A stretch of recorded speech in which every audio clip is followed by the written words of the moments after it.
Amgueddfa Cymru National Museum Wales has invested in volunteers for each of our museums across the whole of Wales, and we applied all these standards to our event and our pilot, and now to our event volunteering programme. So by making sure that we follow best practice standards right at the beginning, we can make sure our programmes meet not only the needs of the volunteers, but of the museum.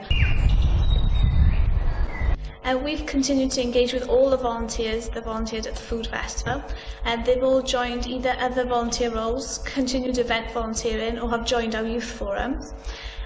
It's had a huge impact for us, investing that small amount of time into these volunteers. They've all actually wanted to carry on, so a lot of them have seen it as a taster day, actually get to know us a bit better before they signed up fully. Our experience on the Spirit 2012 project has had a real impact, not only on St Fagans but Amgueddfa Cymru. We actually offer event volunteering as a programme now. Before, for events, we used to recruit only from existing volunteers, so taking volunteers from their existing roles and asking them to do an extra day here or there. We now actually have a full-fledged event volunteer programme, so any large-scale events now has volunteers, and people can sign up for 2 hours, half a day or a full day without having to commit that sort of long-term goal.